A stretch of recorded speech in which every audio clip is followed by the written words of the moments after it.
suddenly.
Okay, try to follow this melody.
Satoshi Shimad, His Divine Grace Abhaya Chalanabhaktavedanta Goswami, Srila Prabhupada ki jai. ISKCON founder Acharya Srila Prabhupada ki jai.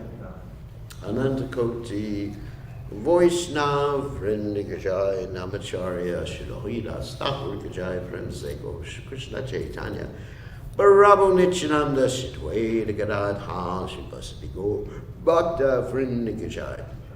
Shri Shri Radha Krishna Gopi Gopinath Sayam Kund Radha Kunda Giri Govardhan ki jai, Vrindavanam ki jai, Mathuram ki jai, Jagannathaswami ki jai, Yamunamai ki jai, Shrimati Lalasi Devi ki jai, Samveda Bhakta Vrinda ki jai, Gaur Premananda Hari Hari Bol. All glories the assembled devotees, all glories the assembled devotees, all glories the assembled devotees, all glories to Shri Guru and Gauranga Srila Prabhupada ki jai. Om Vishnu Vadaya Krishna Prasad Bhutale. Srimati Bhaktivedanta Swami Namani Namaste Saraswati Devi. Gauravani Pachardi Nivashesha Srimati Pasyate. So reading today from the Srimad Bhagavatam, 3rd canto, 32nd chapter, text 38. Om Namo Bhagavate Vasudevaya.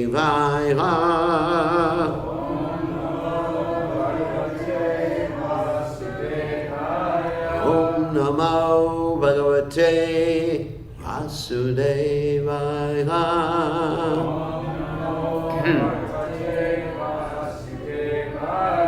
Om Namo Bhagavate Vasudevaya. Vasudevaya. Jivasya Samsritir Bhavir Avidya Karma Nirmitaha Yashu Anga Pravishan Atma Na Veda Gatim Atmana Jivasya Samshritir Bhavir Avidya Karma Nirmitaha Yashvanga Pravishanatma Naveda Gatim Atmana Jivasya Samshritir Bhavir Avidya Karma Nirmita Yashvanga Pravishanatma Naveda Gatim Atmana Jivasya Samshritir Bhavir Avidya Karma Nirmita Yashvanga Pravishanatma Naveda Gatim Atmana. Okay. Jivasya Samshritir Bhavir Avidya Karma Nirmita Yasvanga Pravishanatma Naveda Gatimatmana Gatimatmana. Anyone else? Jivasya Samshritir Bhavir Avidya Karma Nirmita Atanga Pravishan Patma Svanga Pravishanatma Naveda Gatim Atmana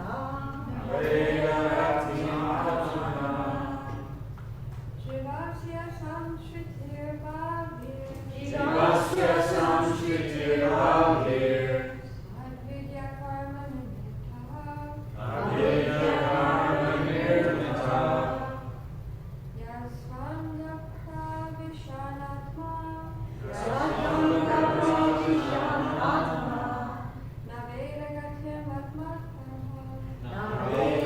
gatim atmana. Jivasya samstir bhavir. Jivasya samsritir bhavir. Vidya karma nimittaha. Avidya karma nimittaha. Yasvanga pravishanatma. Yasvanga Shanatma. Veda ratim atmana. Navedatim atmana. Jivasya samsritir bhavir. Jivasya samsritir Tir bhavir. Avidya karma nirmita. Avidya karma nirmita. Yashvanga pravishanatma. Yasvanga pravishanatma. Naveda gatim atmana. Navedatim atmana. Good. Jivasya samsritir bhavir. Jivasya samsritir bhavir. Avidya karma nirmataha. Avidya karma nirmitaha. Yasvanga pravisham atma. Yasvanga pravishanatma. Veda gatim atmanaha. Naveda gatim atmana. Okay.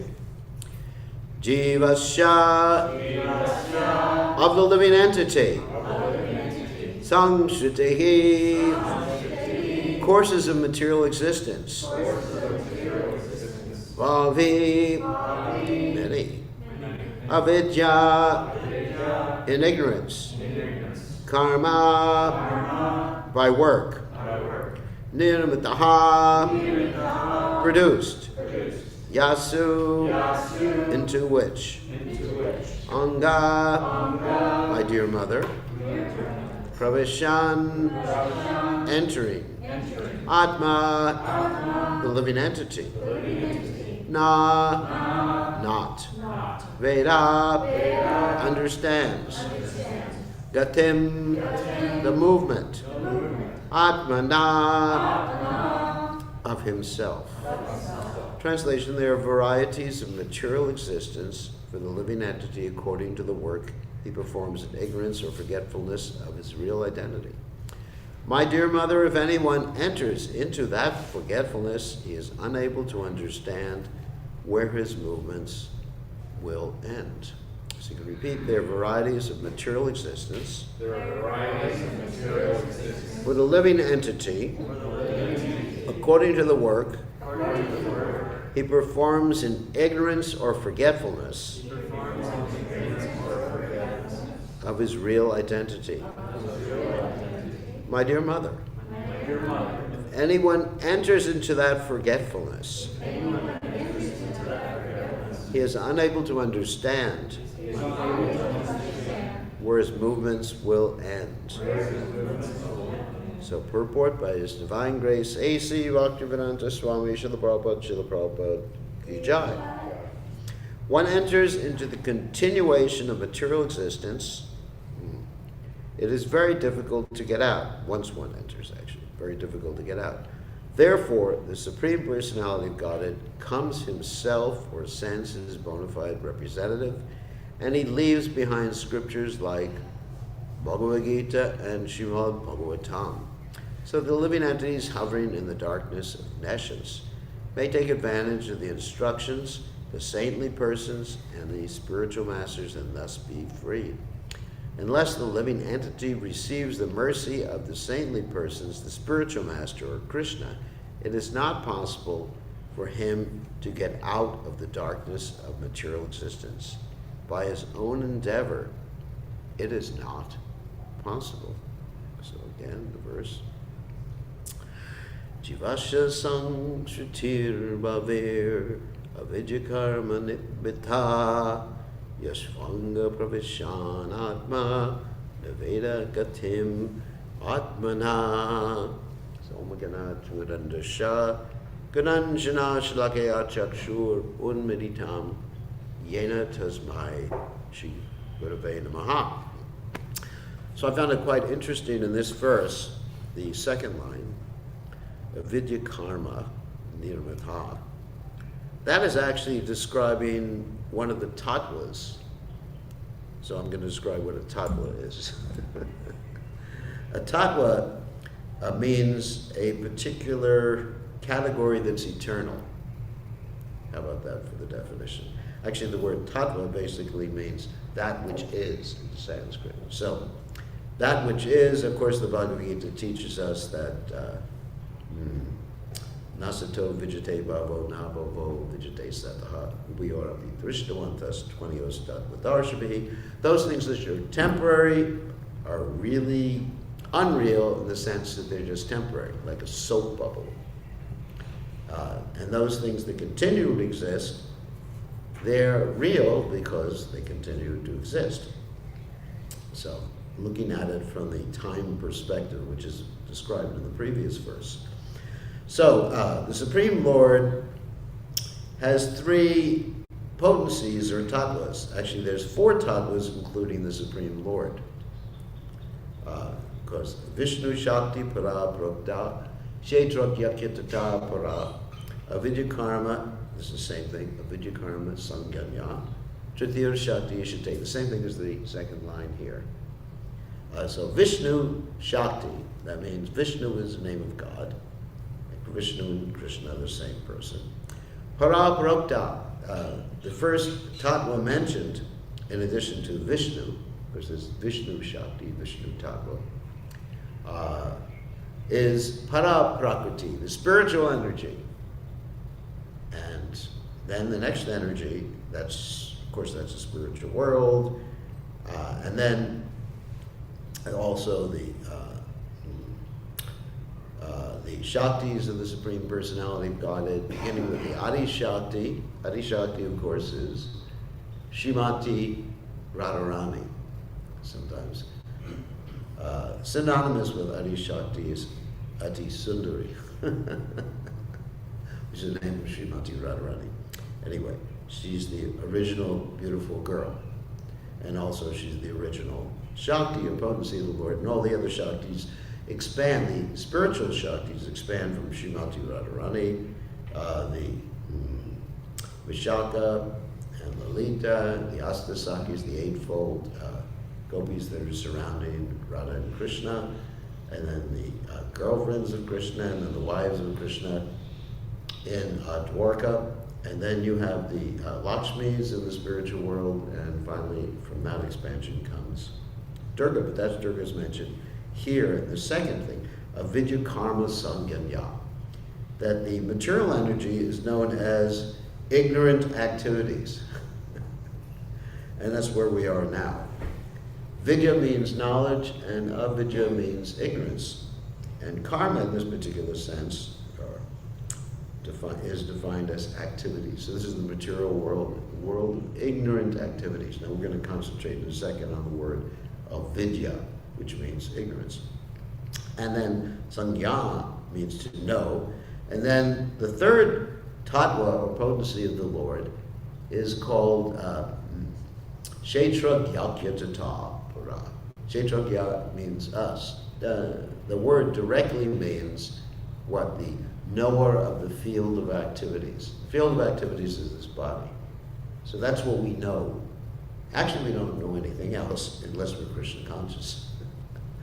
Because whatever we perceive in this world, let's say I'm looking at someone or the clock right over there, that perception is coming through indirectly to the soul, to the subtle body and to the soul. Indirectly means there are some photons hitting my eyes, actually going through the lens and hitting the back of the eye and then going through the optic nerves into the brain.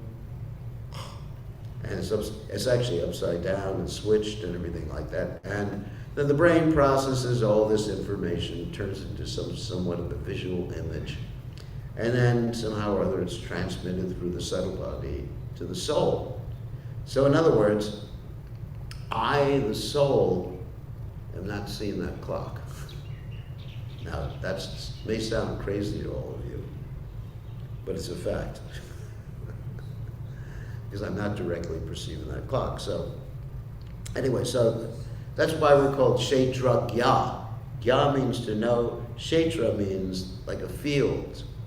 just like you have in the Bhagavad Gita, Dharmakshetra, Kurukshetra, Samaveta, Yutsavaha. The first verse in Bhagavad Gita is that this war was fought in a place called Kurukshetra.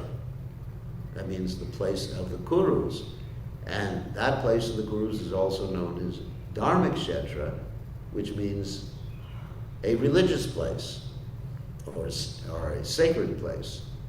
So we are called Kshetragyaka, the knower of the fields. That's our complete knowledge. And so these are the three energies of the Lord. But Kshetragyaka, Tatapara, we are also transcendental. But because of this, what? Avidya karma, which is the second line here, and also mentioned in the Vishnu Purana. Avidya karma, that means ignorant activities, we're only Kshetragya. But we're actually para, we're actually transcendental, we're meant to be with Krishna. So, unfortunately, right now, we're Kshetragya. So, because of that, let's go back to the word avidya. We're in ignorance, and anything that we come up with our fertile brains is going to be untrue. It may be useful in this material world, insofar as manipulating the material energy. Like you may come up with a machine, the cars, the telephones here, the mobile phones, the computer. But as far as spiritual knowledge is concerned, it is basically impossible for the living entity to understand spiritual knowledge using his own brain. Why is that? This is basic Krishna consciousness. Because, as Srila Prabhupada explains in his introduction to the Upanishad, we have defects. All of us, as conditioned souls. We have imperfect senses. I cannot see what's going on beyond the wall here. I cannot even see everything going on in this room. Because there's some things that are very, very small, microscopic insects, for example. I can't see them. All I see is the impressions that are coming through the Kshetragya. So we have imperfect senses, we have a tendency to cheat, we make mistakes. As I often say when I'm explaining this to people, please raise your hand if you haven't made a mistake at all, ever. Please, someone raise their hand. I knew a devotee who was... The doors are shut, but their hands are... Oh, yeah, okay. But I don't see them. Yeah, Panchatawa have not made a mistake. So I had one of my godbrothers who said to me once, I guess was a little prideful, he said, there's only one mistake I've made since I joined the Hare Krishna movement. I thought I had made a mistake. That was the mistake I made. You understand? That was the mistake. He thought he had made a mistake, but actually he hadn't made a mistake, so thinking he made a mistake was the one mistake he made. So you got to be careful of And he said it jokingly, but in joking, sometimes one reveals one's consciousness. So we make mistakes. And the fourth tendency of the conditioned souls is that we tend to be illusioned about things.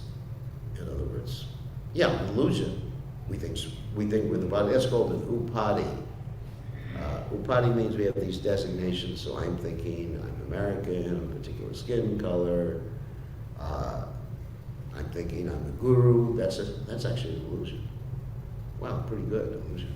I think I'm GBC. That's an illusion. What should I do? So it's an illusion because that's not my eternal identity. It's the service I've been given. But if that becomes my identity, then in my mind, I'm in trouble. Like Srila Bhaktisiddhanta Saraswati Thakur one time said, if someone thinks that they're a guru, they're actually a goru. That means an ass or a cow. Because you're thinking, how can you think that you're that particular service? Any service you're doing for Krishna is a service. So Krishna may say sometimes, sit on the seat, give class. Other times he may say, clean the toilets. We're servants. So what is my identity? Jived Swarupa Hoynacha Krishna Das, the servant of Krishna. Gopi Varta Pada Kamala. Dasa Dasa Dasa Das. I'm a servant of a servant of a servant of the Lord who maintains the gopis of Vrindavan. That's who I am. So anyway, so we have these four tendencies, and because of these four tendencies, then we actually can't come up with perfect knowledge. So that involves a subject matter in philosophy that's called teleology. Big word for all of you to remember right now. How do you know what you know? So it comes from Latin, teleos, which means knowledge, and ology means, of course, the study. Just like you have what? Biology, right? Everyone's heard of biology? No. Anyway, so you add ology to a word, and it's the study. You can say Krishnology, the study of Krishna. Okay? Vedology, the study of the Vedas. So, how do we know what we know? And this is a very interesting, important discussion to have, because this particular discussion, it's epistemology, not teleology. I got it wrong. Teleology is the purposes, and epistemology is the study of how we know what we know. Sorry, wrong word. Epistemology. So how do we know what we know? Well, basically in Krishna consciousness, we accept what's called the descending process.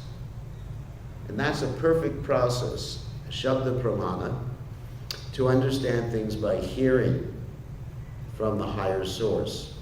And if we try to understand things going up, the ascending process, then we will not be able to understand spirituality. So we hear things from a higher source. And that's what Prabhupada is commenting on this in the purport. Actually, this is the essence of Srila Prabhupada's purport. Why we need the guidance of what Prabhupada terms the spiritual master, the saintly persons, and the Vedic literatures, or in other words, Guru, Shastra, and Sadhu. Guru, of course, spiritual master. Shastra is the Vedic literatures, and Sadhu are the saintly persons. So these are the three aspects, or the three aspects of understanding things in Krishna consciousness. Very important to understand this. Guru, Shastra, and Sadhu. Now the interesting thing is that Prabhupada makes more emphasis in this purport on Sadhu and Guru than he does on Shastra. You see how read this purport. Shastra is very important. However, Shastra can be misunderstood or misapplied according to the Mahabharata. In the discussion between Yudhisthira and Dharmaraj, you have this statement, Tarko Pratishta Shrutina Vibhina, that if one wants to understand the absolute truth or understand what needs to be done to attain the absolute truth, Shastra, Tarkopatishta, logic and reasoning don't always work. And then Shruti, referring to the Vedic literatures, not Vibhina, the Shruti is very much multi-branched or multi-knowledge. In other words, as Krishna says in the Gita, Trigunya Vishaya Vedadis Trigunya Bhavarjana, Nirdwandvo Nidvasatvashto, Niryoga Sheva Atmavan. That he says that the Vedas mainly deal with the three modes of material nature, and so therefore you have injunctions, or as they often say, different shlokas for different folks. And it's interesting, even devotees, they take different quotes out of context, different quotes for different folks, different shlokas for different folks, and they have arguments on the internet about different subject matters. some subject matters are such like, can ladies be gurus? Can ladies not be gurus? And people take different quotes and they throw the quotes at each other. And basically, there's just big arguments on the internet because of different quotes that people take out of context, even quotes from His Divine Grace Srila Prabhupada. So, because the Vedas have so much information for people at different levels, so the guidance of a spiritual master is essential, and the guidance of the sadhus are essential to understand Krishna consciousness and the process of Krishna consciousness. And so there's many reasons, actually I noted down some of these reasons, why we have to accept the sadhus and Krishna and Guru in order to make spiritual progress. I mean, the first one is the epistemological point. Atak Shri Krishna Namani Navavet Graham Indriya Seva Mukhe Jivado Spayam Evas Parachada, that we have all these designations and we have all these conditioned fallacies, problems like imperfect senses, etc. So the only way we can understand Krishna is through the process of purification, which begins with hearing and chanting. So right now we have not perfected that process, so we need the guidance of a person, not only to understand, but to actually how to execute that process. See, not only to understand the goal, but to execute that process. And we need, another reason we need the guidance of great personalities, either Shiksha Guru, Diksha Guru, is that we need role models. In my own life, and I think I mentioned this the other day, that my role model was always Srila Prabhupada. Just like children need role models, but adults also need role models. When I first met Srila Prabhupada, I thought that's what I want to be like when I grow up. So the Guru and the sadhus perform that particular function. Another point about accepting Guru and sadhu is that transcendental sound cannot be obtained simply, as Bhaktivinoda Thakur says, by the movements of the lips and tongue. So in other words, the transcendental name, the Shuddha Nam, cannot be manifest simply by moving your lips and your tongue. It can be only manifest when we hear it from a great personality. And of course, that again is the descending process. Of course, you can chant Hare Krishna without hearing it from a great personality, and that's called Namabash. Namabash means a reflection of the holy name, and that Namabash will give you liberation, it will give you freedom from karma, but it won't give you pure devotional service. That's the one thing that you will not get from Namabash. Of course, Namabash is mentioned by Srila Bhaktivinoda Thakur in the Harinam Chintamani, and he gives some examples of Namabash. One example is that one is jokingly chanting Krishna's name, one is referring to something else, one is making fun of the devotees, one is meaning something else, like if one is staying at Ramada Inn, then one is chanting the name of Ram. So this Namabash, it will only give you liberation and freedom from karma, but not pure devotional service. So we need to hear transcendental sounds coming from the lips of a pure devotee. And so we are very fortunate to have His Divine Grace Srila Prabhupada, and even hearing a recording of Srila Prabhupada has that same benefit. Like I mentioned yesterday, when I heard Srila Prabhupada chanting on the radio, that had the benefit for me. That started my spiritual life. So another reason that we need the association of sadhus is in reference to the three stages of devotional service: Sambandha, Abhideya, and Prayojana. Sambandha means knowing the tattvas. We mentioned before what a tattva is. Tattva means the Supreme Lord, the spiritual energy, the material energy, and the jiva soul, ourselves. So there's sambandha gyan, which is the first understanding in Krishna consciousness, which means to understand the tattvas. There's abhideya, which means how to execute devotional service. And not only how to execute devotional service, but which part of the Vedic literatures you need to accept, which injunctions you need to accept. I'll give you an example.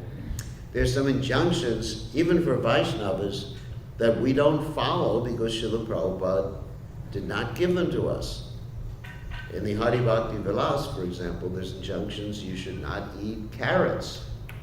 Yet Srila Prabhupada ate carrots, even on Ekadashi, and he gave them to us. There's injunctions that if you go before the deities, you should not wear red or blue. And Srila Prabhupada did not consider that to be consequential. So how do we know which injunctions to follow?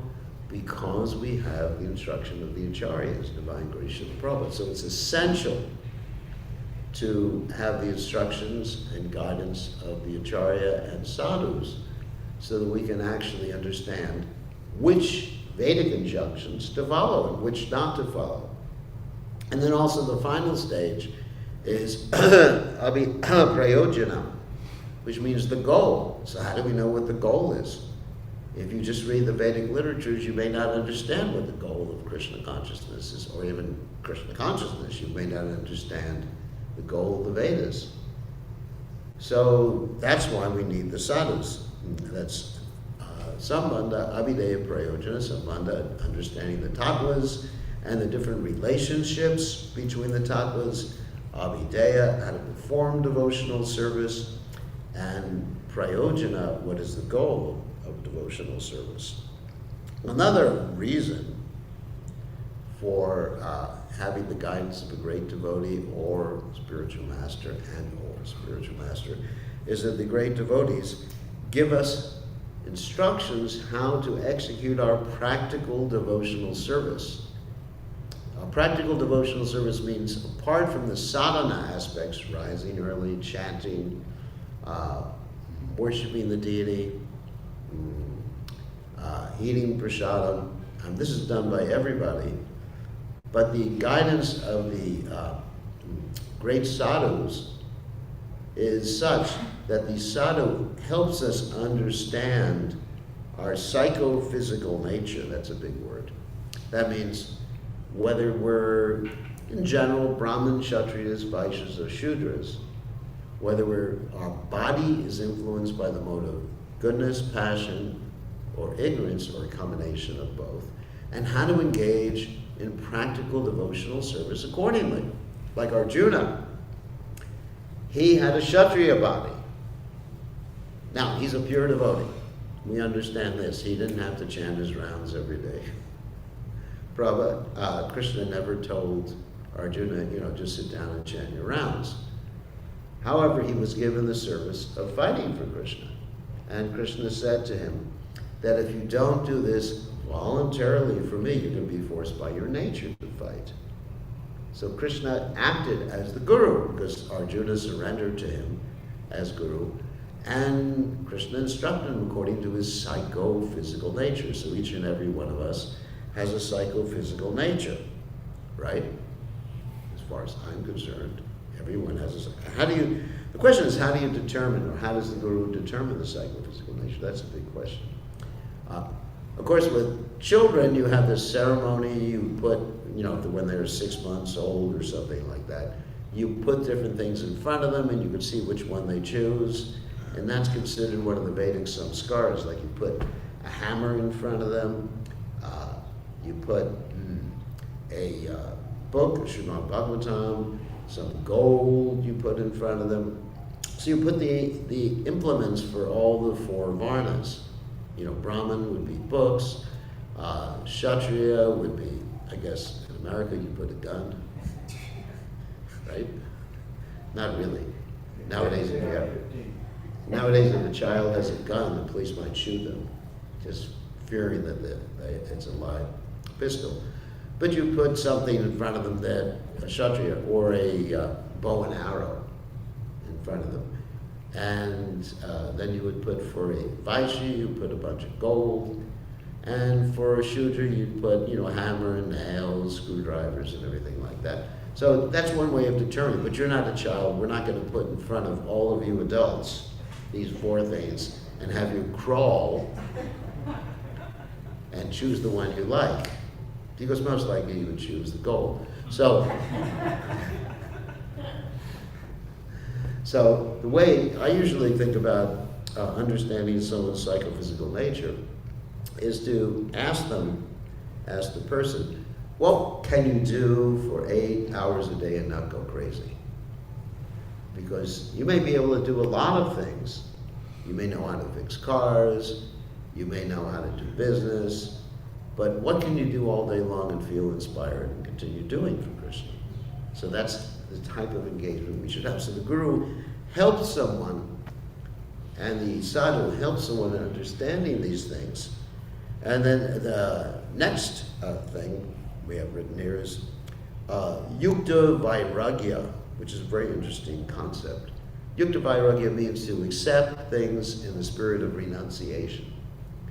Because we understand everything belongs to Krishna. Ishavashamidam sarvam yadkanshad jagajam jagat. Everything belongs to Krishna. And so, basically, everything is meant to be used for him. So we should not renounce anything that we could use in Krishna's service. However, there are certain things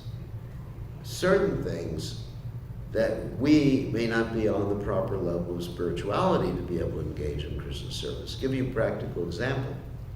In the Chaitanya Charitamrita, we have Ramananda Roy teaching girls how to dance.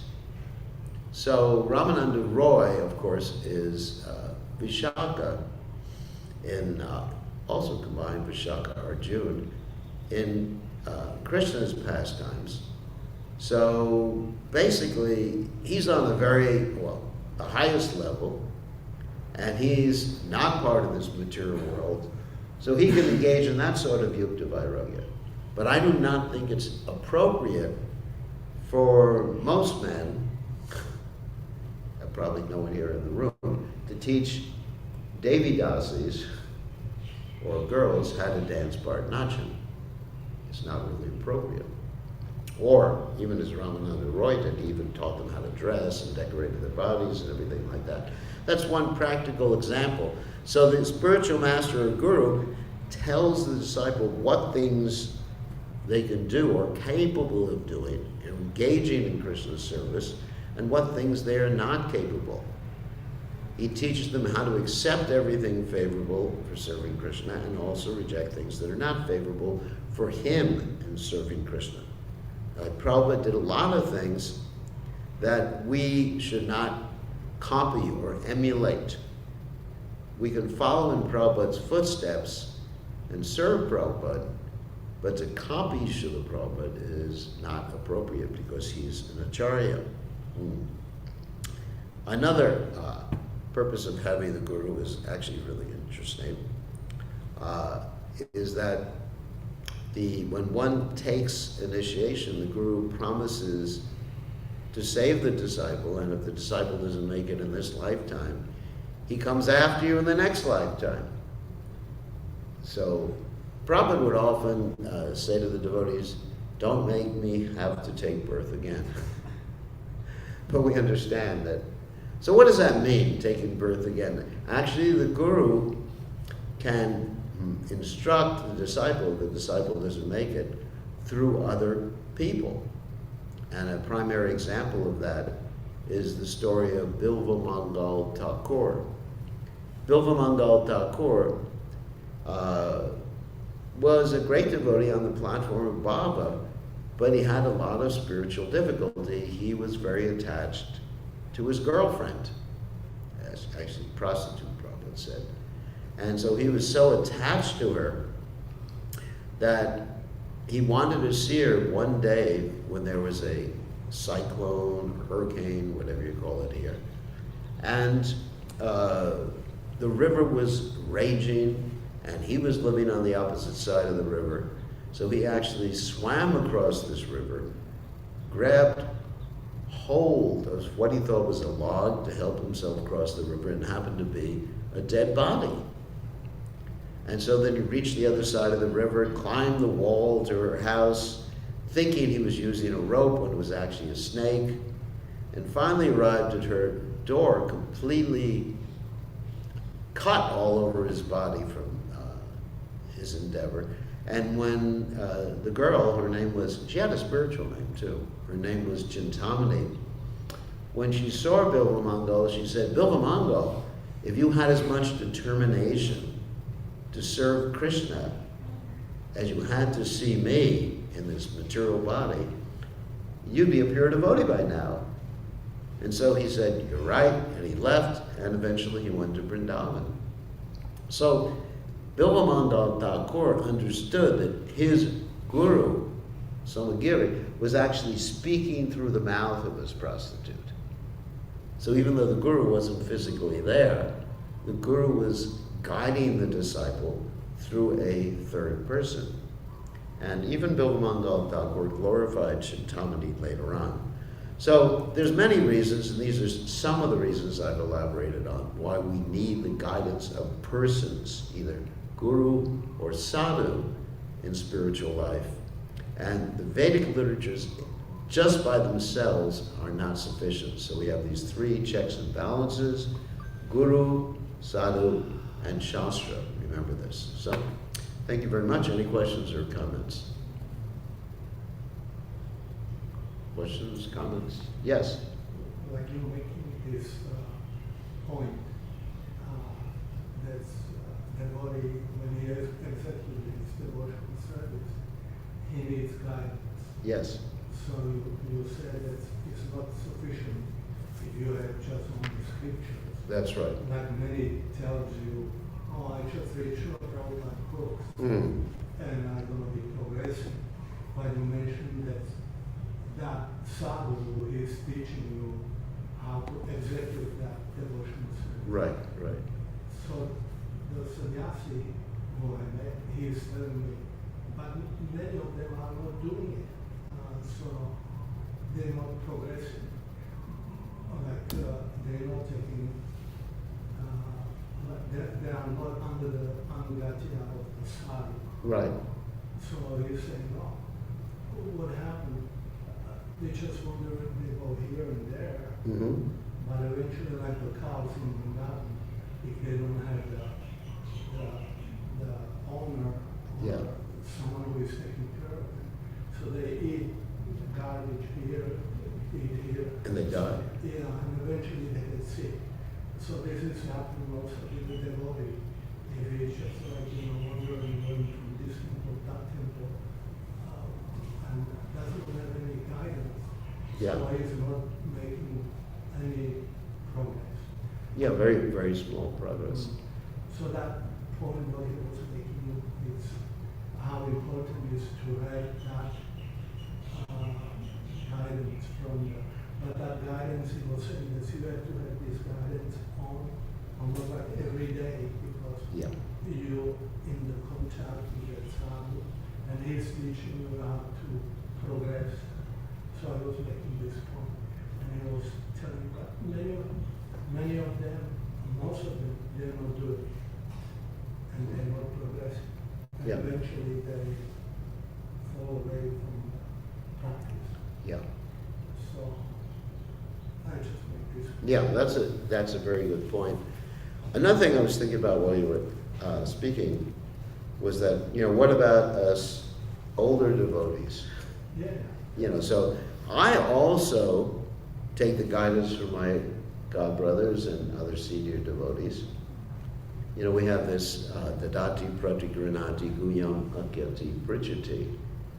We reveal our mind and confidence. So all of us need friends in Krishna consciousness.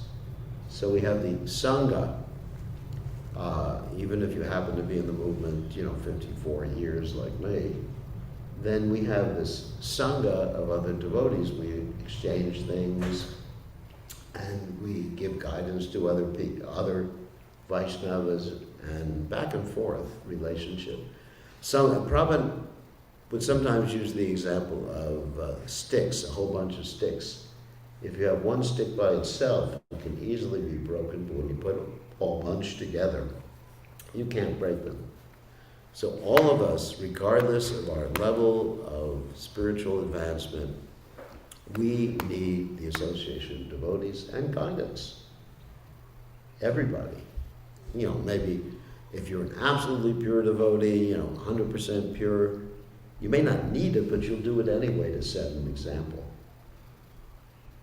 Yeah. So ideally, he was saying, he told me, you should have guidance, someone who is realized, who is the, who knows his spiritual thought, even in that extreme.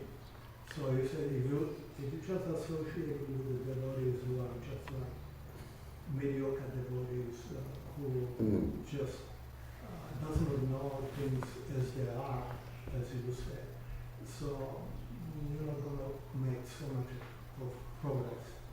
And so he made that point that you have to see those devotees who are more advanced. Yeah, we associate with more advanced devotees, right?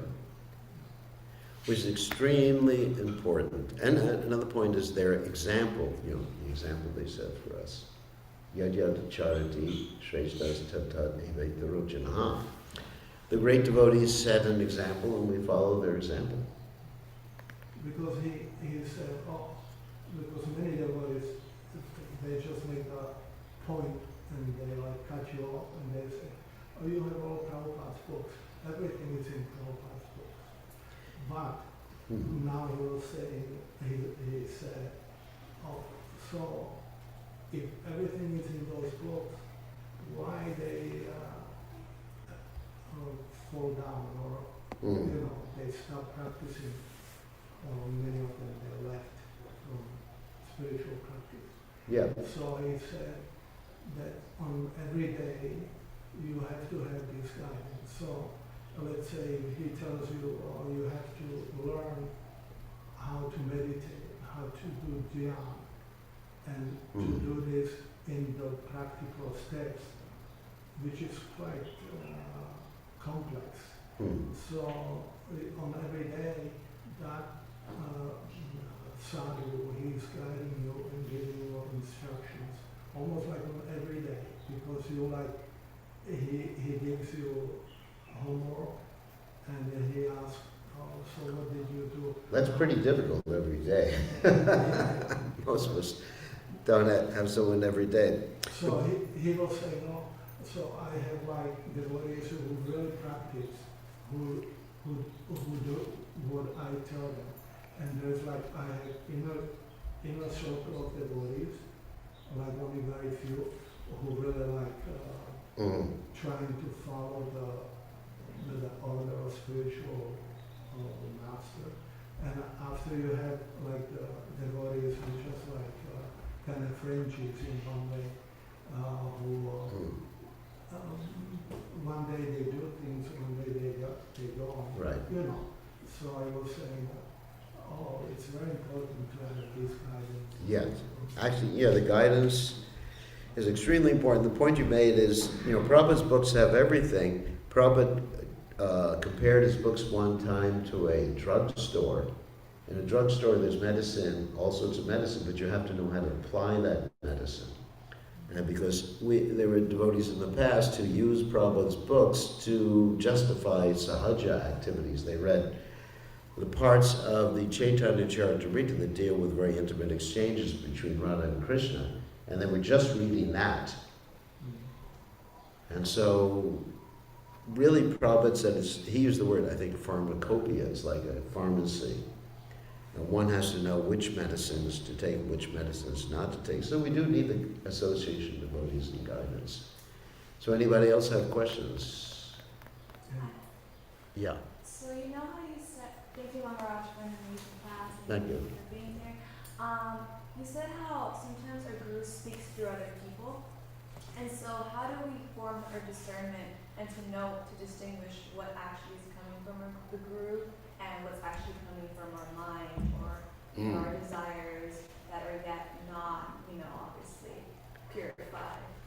So we need to confirm this with advanced devotees. Even if the guru is not present, we have friends or association with advanced devotees. We can confirm this.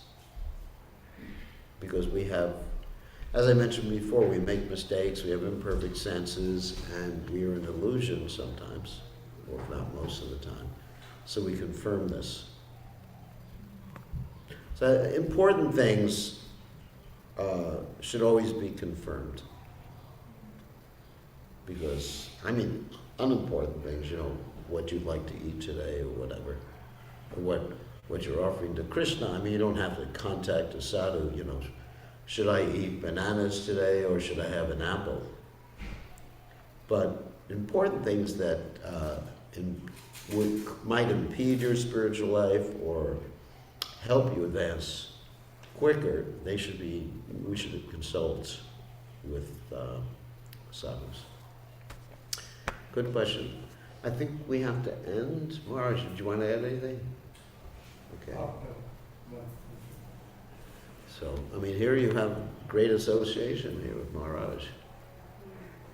You're all very fortunate to have a resident sannyasi here, someone who knows the tattvas, sambandha, and abhideya and prayojana. So, thank you very much. All glories to His Divine Grace. Srila Prabhupada, Ki Jai.